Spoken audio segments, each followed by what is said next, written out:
ট্রাইব্যুনালে গুমের অভিযোগ দিলেন বিএনপি নেতা সালাউদ্দিন। হাসিনা সহ জড়িতদের সর্বোচ্চ বিচার দাবি।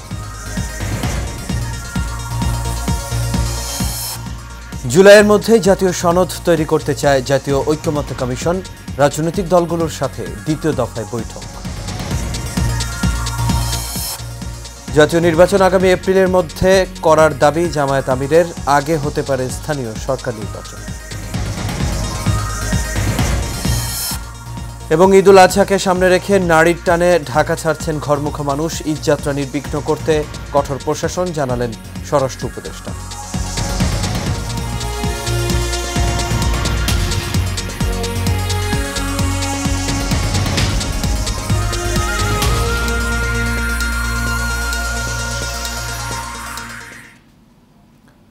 সবাইকে স্বাগত এশিয়া নিউজের দর্শক। পুরো সংবাদ জুড়ে আপনাদের সঙ্গে আছি আমি আনোয়ার রাজা। তখন শুনছিলেন বিআরবি কেবল ইন্ডাস্ট্রিজ লিমিটেড সংবাদ শিরোনাম। এবার চলে যাচ্ছি পুরো খবরে।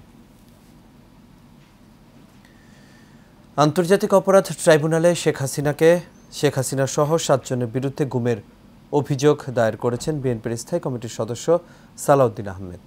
2015 সালের 20 মার্চ রাজধানীর উত্তরা থেকে সালাউদ্দিন নিখোঁজ হন। প্রায় 2 মাস পর 11 মে ভারতের মেঘালয়ের শিলংয়ে স্থানীয় পুলিশ তার সন্ধান পায়। তাকে আটক করার পর বৈধ নথিপত্র ছাড়া ভারতে প্রবেশের অভিযোগে দেশটির ফরেনার্স অ্যাক্ট অনুযায়ী মামলা করে মেঘালয় পুলিশ। সেই মামলায় নিম্ন আদালতের রায়ে 2018 সালে সালাউদ্দিন খালাস পান। শেখ সোহাগের রিপোর্টে বিস্তারিত। সোমবার সকালে আন্তর্জাতিক অপরাধ ট্রাইব্যুনালে সশরীরে হাজির হয়ে নিজের গুম হওয়ার বিষয়ে অভিযোগ জমা দেন বিএনপির স্থায়ী কমিটির সদস্য সালাউদ্দিন আহমেদ।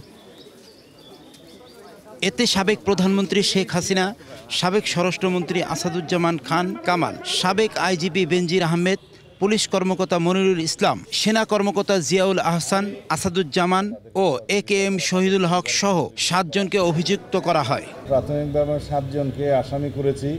শেখ হাসিনা সহ স্বরাষ্ট্রমন্ত্রী তৎকালীন সহ আরও যারা র্যাবের এবং পুলিশের যারা জড়িত ছিল তাদের সবাইকে এখানে আসামি করা হয়েছে। তবে আরও অন্যান্য অনেক আসামি ইনভেস্টিগেশন পর্যায়ে বেরোবে, যেগুলো আমার পক্ষে এখনও আইডেন্টিফাইড করা সম্ভব হয়নি। আন্তর্জাতিক অপরাধ ট্রাইব্যুনালে এসব মামলার বিচার যেন হয়। আন্তর্জাতিক অপরাধ ট্রাইব্যুনালে এসব মামলা যাতে হয় তার জন্য লজিস্টিক্স সাপোর্ট বাড়ানোর আহ্বান জানান সালাউদ্দিন আহমেদ। আর আন্তর্জাতিক অপরাধ ট্রাইব্যুনালের কার্যক্রম যাতে সুচারুরূপে সম্পন্ন হয় সেজন্য সরকারকে আহ্বান করব যাতে লজিস্টিক সাপোর্ট, ইনভেস্টিগেশন টিম বাড়ানো, প্রসিকিউশন টিম বাড়ানো সহ যত রকমের সহায়তা প্রয়োজন সরকার যেন করে।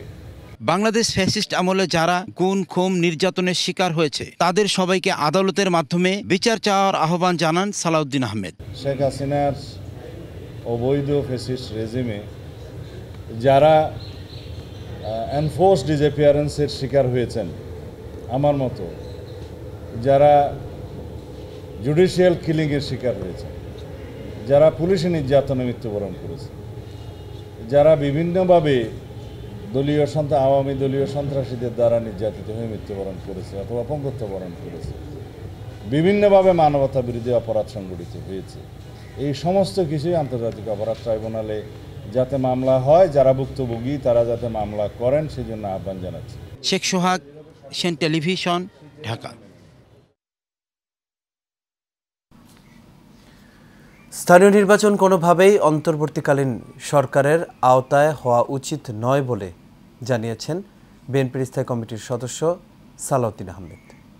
সকালে দ্বিতীয় দফায় রাজনৈতিক দলগুলোর সাথে ঐক্যমত্য কমিশনের বৈঠকের বিপরীতে এই কথা বলেন তিনি। তবে বিএনপি ছাড়া অন্যান্য রাজনৈতিক দল নিরপেক্ষ সরকারের অধীনে স্থানীয় এবং জাতীয় নির্বাচন চায়। মোশাররফ তালুকদারের ক্যামেরায় কাউসার আহমেদ রিপোর্টে বিস্তারিত।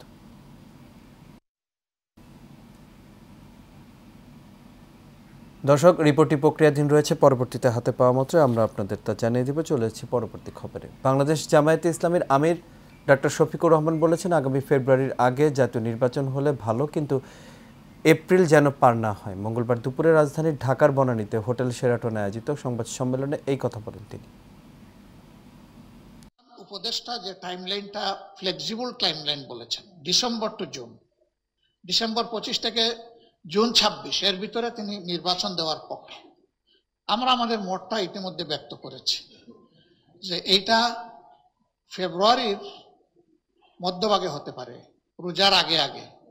কোনো কারণে যদি এই সমস্ত শর্ত পূরণ করতে গিয়ে না হয়, তাইলে কোনো অবস্থায় এপ্রিল পার না হওয়াটা ভালো হবে।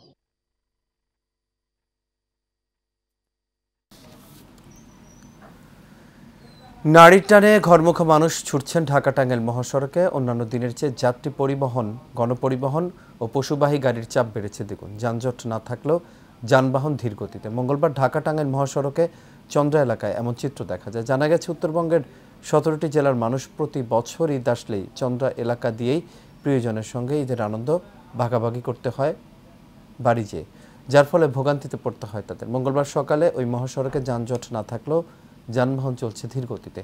ছোট ছোট অনেক কারখানা ছুটি ঘোষণা করা হয়েছে, ফলে প্রিয়জনের সঙ্গে ঈদের আনন্দ ভাগাভাগি করতে পরিবার পরিজন নিয়ে বাড়ি যাচ্ছেন নানা পেশার মানুষ। যানজট নিরসনে মহাসড়কে পুলিশ সদস্যদের তেমন কোনো তৎপরতা চোখে পড়েনি।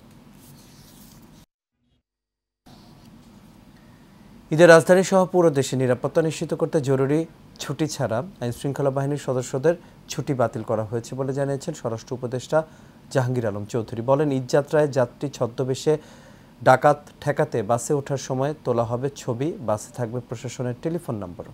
সচিবালয়ে পরিবহন মালিক শ্রমিক প্রতিনিধিদের সঙ্গে বৈঠক শেষে সাংবাদিকদের এই কথা জানান তিনি। বিস্তারিত নূর মোহাম্মদ ফের রিপোর্টে। আসন্ন ঈদুল আজহা নারীর টানে বাড়ি ফেরা মানুষের ঈদ যাত্রা নির্বিঘ্ন ও নিরাপদ করতে সচিবালয় পরিবহন মালিক শ্রমিক প্রতিনিধির সাথে বৈঠকে বসেন স্বরাষ্ট্র উপদেষ্টা জাহাঙ্গীর আলম চৌধুরী। এবারও যেন ঈদের যাত্রাটা নির্বিঘ্নে হয়। এই বৈঠক শেষে বাড়ি ফেরা মানুষের যাত্রা নিরাপদ করতে সরকারের বিভিন্ন পদক্ষেপের কথা তুলে ধরেন স্বরাষ্ট্র উপদেষ্টা। এবার যেন যাওয়ার পথে এবং ফিরার পথে একই ভাড়া, মানে যেটা সরকার কর্তৃক নির্ধারিত ভাড়া, বিআরটিএ কর্তৃক নির্ধারিত ভাড়া, ওই ভাড়াটা নেয়। এই জন্য এবং এই যে শিমুল ভাইয়েরা আছেন, এরা সবাই এগ্রি করছে যে আমরা কোনো অবস্থায় সরকার কর্তৃক নির্ধারিত ভাড়ার বেশি নিব না। এবার কিছুটা ভিন্ন চিন্তা করছে স্বরাষ্ট্র মন্ত্রণালয়। বাসে যাত্রী ছদ্মবেশে ডাকাত ঠেকাতে তোলা হবে ছবি। এবার যদি কোনো যাত্রী দূরে যাওয়ার সময় উঠার পরে তাদের সবারই ছবি নেওয়া হবে। অনেক সময় যাত্রী ছদ্মবেশে ডাকাত এরা কিন্তু বাসে উঠে পড়ে, এই জন্য সবারই ছবি নেওয়া হবে। এবং এই ছবিটা শুধু যেই সময় একেবারে লাস্ট, যেমন ধরেন আমিন বাজার থেকে আর তারা কোনো যাত্রী নেবে না, তা আমিন বাজারে ছবি উঠে বাসের দরজা তারা বন্ধ করে দেবে। এছাড়া যাত্রীদের যথাযথভাবে ভাড়া নিশ্চিত করতে গঠন করা হয়েছে তদারকি কমিটি। কোনো জায়গায় কোনো ধরনের কোনো সমস্যা না হয় এই বিষয়ে আমরা পুরোটা সজাগ আছি এবং আইন শৃঙ্খলা বাহিনী সজাগ আছে। নূর মোহাম্মদ ভূঁইয়া, এশিয়ান টেলিভিশন, ঢাকা।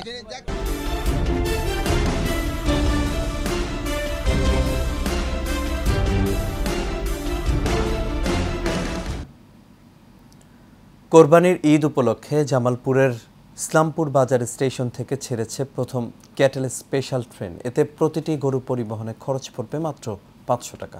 প্রতি বছরের মতো এবারও জামালপুরের ইসলামপুর বাজার স্টেশন থেকে 25টি ওয়াগনে 400 গরু নিয়ে প্রথম ট্রেন রওনা দেয় ঢাকার উদ্দেশ্যে। ব্যবসায়ীরা বলছেন, ট্রেনে পশু পরিবহনে খরচ কমার পাশাপাশি এড়ানো যাবে যানজটের ভোগান্তি ও ঝুঁকি।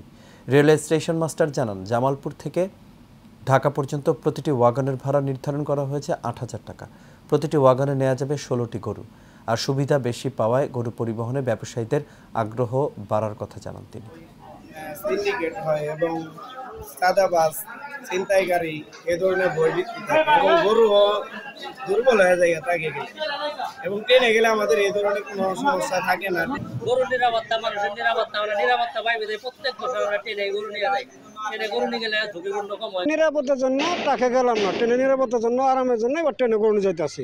ওইবার অন্য বছর ট্রেন তাকে নিয়ে গেছি, তাকে রাস্তার মধ্যে চিন্তাই হয়, এই আবার চিন্তাই হয়। ঈদকে সামনে রেখে জমে উঠেছে নোয়াখালীর ছোট বড় গরুর হাটগুলো ঘিরে নিরাপত্তা জোরদার করেছে উপজেলা প্রশাসন। তবে ক্রেতা এবং বিক্রেতারা ভিড় থাকলেও আশানুরূপ হচ্ছে না গরু বিক্রি। কোরবানিকে সামনে রেখে নোয়াখালীর ঐতিহ্যবাহী গরু ছাগলের হাটে স্থান পেয়েছে বিভিন্ন স্থান থেকে আসা বিভিন্ন হাইব্রিড জাতের হলিস্টেন, ফ্রিজিয়ান, শাহিওয়াল গরু ও ছাগল। এছাড়া পাশাপাশি স্থান করে নিয়েছে দেশীয় জাতের উন্নত মানের গরু ও ছাগল এবং মহিষ। তবে হাটে প্রচুর পরিমাণ গরু ও ছাগলের ভিড় হলেও কম ছিল না ক্রেতা ও বিক্রেতাদের উপস্থিতি। হাটের ঐতিহ্য ধরে রাখতে এবং গরু বিক্রি বাড়াতে লাখের নিচে গরু 1000, লাখের উপরে 1500 এর বেশি কোনো গরুর হাসিল নিচ্ছেন না এখানকার হাট কমিটি। অনেক ভালো গরু উঠছে এবং প্রাইসও কিন্তু রিজনেবলের মধ্যে আছে। আমরা 10 টাকা লাভের আশা আমরা আনছি কি বিক্রি করব, এই আলোকে ক্রেতাও আছে বিক্রেতাও আছে। আমরা 1 লাখ টাকার গরু হাসিল নিচ্ছি মাত্র 1000 টাকা, যেটা 3500 টাকা সরকারের দেয়। আর বড় গরু যত বড় গরুই হোক 2 লাখ টাকা হোক 5 লাখ টাকা হোক হাসিল 1500 টাকা। প্রশাসন আমাদেরকে সার্বিক সহযোগিতা করছে, আমরা ইনশাআল্লাহ প্রশাসনের সহযোগিতা পাচ্ছি। ক্রেতা সাধারণ এবং বিক্রেতাদেরকে আমন্ত্রণ এবং অভিনন্দন জানাচ্ছি। আজকে এবং আগামী শুক্রবারও এখানে যথারীতি আমাদের সকাল 10টা থেকে গরু বাজার বসবে। এখানে আমাদের পুলিশ বিভাগ থেকে পর্যাপ্ত সংখ্যক নিরাপত্তার ব্যবস্থা রাখা হবে। পাশাপাশি যারা ইজারাদার তাদেরকেও বলা আছে যাতে শৃঙ্খলা রাখে এবং সুশৃঙ্খলভাবে যাতে গরু বেচা কেনা চলে। উত্তরাঞ্চলে জমে উঠেছে কোরবানির পশুর হাট। কিছুক্ষণ আগে গাইবান্ধা থেকে হাটের সবশেষ তথ্য জানিয়েছেন সুমন মণ্ডল। যে ঈদের যে কোরবানির হাটগুলোতে কিন্তু যে ভিড় করতে শুরু করেছে। আমি যে হাটটিতে রয়েছি এটি কিন্তু যে পলাশবাড়ী উপজেলার যে ঐতিহ্যবাহী যে একটি হাট, এই গরুর হাটে আমি রয়েছে। আমি যদি একটু দেখাতে বলি যে এই হাটে কিন্তু মোটামুটি যে গরু কিন্তু যে অন্য দিনের যে তুলনায় যে গরুর যে সংখ্যা এটি কিন্তু আসলে বৃদ্ধি পেয়েছে। তো আসলে আমি ক্রেতাদের সঙ্গে যেটি কথা বলেছি তারা কিন্তু তাদের যে পছন্দের যে গরুগুলো রয়েছে এই গরুগুলো তারা কিন্তু ক্রয় করছে এবং সেই ক্ষেত্রে এই হাটগুলোতে কিন্তু যে আইন শৃঙ্খলা বাহিনীর যে তৎপরতা এটিও কিন্তু আগের চেয়ে বৃদ্ধি পেয়েছে, যাতে করে কোনো প্রকার যে ক্রেতা এবং বিক্রেতা তারা এই হাটে এসে কোনো প্রকার সমস্যায় না পড়তে হয়। এজন্য কিন্তু যে আইন শৃঙ্খলা বাহিনীর পক্ষ থেকে কিন্তু তারা যে একটি ব্যাপক পদক্ষেপ গ্রহণ করেছেন। তো আমি আপনাকে একটি জিনিস বলে রাখি যে বরাবরের মতোই কিন্তু এই যে টোল আদায়কে কেন্দ্র করে এটি কিন্তু যে এটি অভিযোগ রয়েছে। তো আসলে এই অভিযোগকে ছাপিয়ে কিন্তু যে এইবারের ঈদে কিন্তু যে এই যে গরু কেনাকাটা আসলে চলছে। তো আসলে এই ঈদের যে ঘরমুখ মানুষ তারা কিন্তু আসলে এখনও যে বাহিরের যে মানুষগুলো এগুলো যদি এলাকায় কিন্তু আসতে শুরু না করায় কিন্তু এখনও তেমন কেনাকাটা কিন্তু জমে ওঠেনি বলে আমাকে হাট কর্তৃপক্ষ জানিয়েছেন। তো আসলে এই হাট থেকে গরুর হাট থেকে এই ছিল আমার কাছে সব শেষ খবর। সাভার পৌর এলাকার গেন্ডা পুকুরপাড় বালুর মাঠে কোরবানিকে সামনে রেখে পশুর হাট উদ্বোধন ও ক্রেতা বিক্রেতাদের নিরাপত্তার বিষয়ে আলোচনার সভা অনুষ্ঠিত হয়েছে। ঢাকা জেলা বিএনপির সাবেক যুগ্ম সাধারণ সম্পাদক পৌর মেয়র প্রার্থী লায়ন মোহাম্মদ খোরশেদ আলমের সভাপতিত্বে প্রধান অতিথি হিসেবে উপস্থিত ছিলেন উপজেলা নির্বাহী কর্মকর্তা আবু বক্কর সরকার। এ সময় বিশেষ অতিথি ছিলেন ঢাকা জেলা স্বেচ্ছাসেবক দলের সভাপতি নাজমুল হাসান অফি, হাটের ইজারাদার আতিকুর রহমান রাজু সহ আরও অনেকে।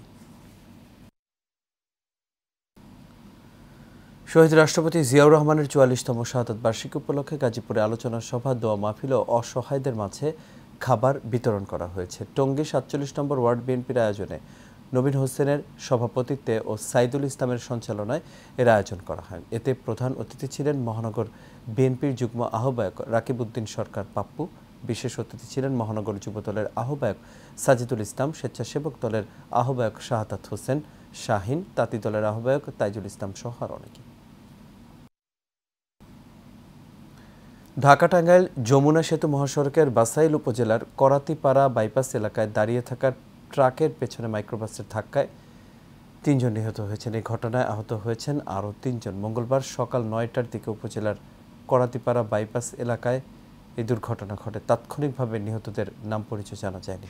এদিকে নাটোর শহরের চক বৈদ্যনাথ এলাকায় বিকল অবস্থায় দাঁড়িয়ে থাকা একটি আম বোঝাই পিকআপ ভ্যানকে পেছন থেকে অপর একটি পিকআপ ধাক্কা দিলে ঘটনাস্থলে 2 জন নিহত হয়েছেন।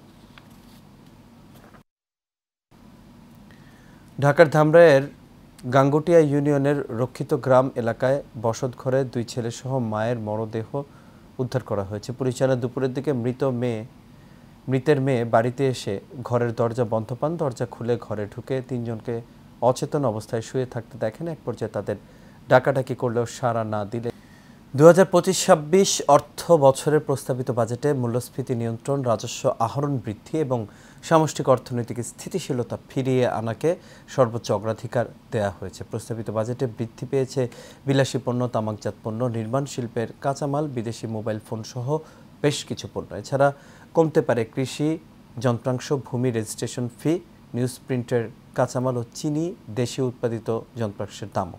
বিস্তারিত মেহরাব সুমনের রিপোর্ট। নতুন অর্থবছরের বাজেটে বেশ কিছু পণ্যের উপর থাকছে শুল্ক ছাড়ের সুবিধা। বাজেটে এলএনজি আমদানিতে 15% ভ্যাট প্রত্যাহার করা হতে যাচ্ছে। অপরিশোধিত জ্বালানি তেলের উপর রয়েছে শুল্ক ছাড়। ভ্যাট প্রত্যাহার করায় কমেছে গ্যাস সিলিন্ডারের দামও। কম্পিউটার ও কম্পিউটার যন্ত্রাংশে রয়েছে শুল্ক ছাড়। এছাড়া শুল্ক কমানো হয়েছে নিত্য প্রয়োজনীয় পণ্যের আমদানিতেও। এর মধ্যে রয়েছে ধান, গম, আলু, পেঁয়াজ, রসুন, চিনি, ছোলা, ডাল সহ সকল প্রকার মশলায়। বাজেট নিয়ে সাধারণ মানুষের দাবি, নিত্য প্রয়োজনীয় পণ্য ক্রয় ক্ষমতার মধ্যে রাখতে পারলে হবে এ বাজেটের সার্থকতা। 100 টাকার এগেইনস্টে 25 টাকা একটা ট্যাক্স দেওয়া হতো, সেটা বেড়ে এখন 30 টাকায় চলে গেছে। তো মধ্যবিত্তদের জন্য একটা বিশাল চাপের একটা সম্মুখীন হতে পারে। এই জায়গাটা আমার কাছে মনে হয় ওনাদের একটু কনসিডার করা উচিত, একটু রিভিজিট করা উচিত। বাজার কিছুটা স্বস্তি, মশলার দামও কিছুটা কমেছে। তো কোরবানি ঈদ, মশলা, তারপরে তেল, এগুলোর দাম যদি শিথিল থাকে আমাদের সবার জন্য ভালো হয়। আমরা এটাই আশা করব বাজারটা এভাবে যেন নিয়ন্ত্রণ থাকে। তবে centre for strategic and piece studies এর নির্বাহী পরিচালক মনে করেন, বাস্তবধর্মী এ বাজেট রাজনৈতিক উচ্চাভিলাষী নয়। কৃষিক্ষেত্রে অর্থ বরাদ্দ নিয়ে অসন্তোষ প্রকাশ করেন তিনি। এই বছরের বাজেটটা অনেকটা বাস্তবায়নযোগ্য, উচ্চাভিলাষী নয়। এটা একটা কারণ হতে পারে যে এই সরকার যারা রাজনৈতিক উচ্চাভিলাষ তাদের নাই বলে তারা বাস্তবায়নযোগ্য বাজেট দিছে এবং এরা অনেকটা প্র্যাকটিক্যাল মানুষ এই কারণে। তবে বিভিন্ন বিষয়ের হলো প্রতিক্রিয়া হলো মিশ্র, তবে বেশিরভাগ ক্ষেত্রে পজিটিভ এবং এটা বাস্তবায়নযোগ্য বলে মনে করি। এই বছর হঠাৎ করে 4-এর নিচে আপনি বরাদ্দ কমাই দিচ্ছেন, বাড়াইলেন তো নাই আর কমাই দিচ্ছেন, এটা আমার কাছে খুবই অস্বাভাবিক মনে হয়েছে। যে জিনিস কম প্রয়োজনীয় জিনিস সেই জন্যকে আমি ফরেন কারেন্সি খরচ করে আমি ইম্পোর্ট করব কেন, বরং সেটাকে আমি আমার দেশে ইম্পোর্ট না করে দেশকে পেট্রোনাইজ করে এটা দেশে উৎপাদিত হবে। এবারের বাজেটে শুল্ক বাড়ানোর প্রস্তাব করা হয়েছে তামাকজাত পণ্য, নির্মাণ শিল্পের অন্যতম কাঁচামাল। ভ্যাট বাড়ানো হচ্ছে বিলাসবহুল পণ্য, AC, fridge, washing machine, micro oven সহ ক্রোকারিজ পণ্যের উপরে। এছাড়া মোটরসাইকেল ও এর যন্ত্রাংশ, কসমেটিক পণ্যের দাম বাড়বে এবারের বাজেটে। আমাদের এই পণ্যের দাম বেড়ে গেলে আমাদের বিক্রি আরও কমে যাবে। Mehrab Suman, Asian television, Dhaka. জমি দখলের ভয়, প্রাণনাশের হুমকির প্রতিবাদে সংবাদ সম্মেলন করেছেন কেরানীগঞ্জের কামরাঙ্গীরচরে রফিকুলের পরিবার। জাতীয় প্রেস ক্লাবে এই সংবাদ সম্মেলনের আয়োজন করা হয়। ভুক্তভোগী জানান, নিজের কেনা জমি দখলের চেষ্টা ও প্রাণনাশের হুমকিতে চরম আতঙ্কে আছেন তিনি সহ পরিবার। সন্ত্রাসী জোর করে জমি দখলের চেষ্টা করে এবং ভয়ভীতি দেখায়। জমি নিয়ে মামলা সুপ্রিম কোর্টে বিচারাধীন রয়েছে। আদালতের আদেশ থাকলেও প্রশাসন কোনো ব্যবস্থা নিচ্ছে না। আর এর সাথে শেষ করবে এশিয়া নিউজ। তবে যাবার আগে বিআরবি কেবল ইন্ডাস্ট্রিজ লিমিটেড সংবাদ শিরোনামগুলো দেখে নেব দর্শক আরও একবার।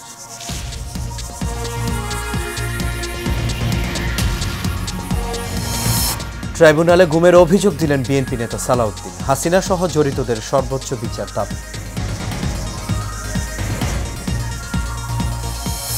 জুলাইয়ের মধ্যেই জাতীয় সনদ তৈরি করতে চায় জাতীয় ঐক্যমত্য কমিশন। রাজনৈতিক দলগুলোর সাথে দ্বিতীয় দফায় বৈঠক। জাতীয় নির্বাচন আগামী এপ্রিলের মধ্যে করার দাবি জামায়াত আমিরের। আগে হতে পারে স্থানীয় সরকার নির্বাচন। এবং ঈদুল আজহাকে সামনে রেখে নারীর টানে ঢাকা ছাড়ছেন ঘরমুখ মানুষ। ঈদযাত্রা নির্বিঘ্ন করতে কঠোর প্রশাসন, জানালেন স্বরাষ্ট্র উপদেষ্টা। সবাইকে এই ছিল আমাদের এখনকার আয়োজনে। পরবর্তী সংবাদ দেখার আমন্ত্রণ রইল। এখন সাথে থাকার জন্য সবাইকে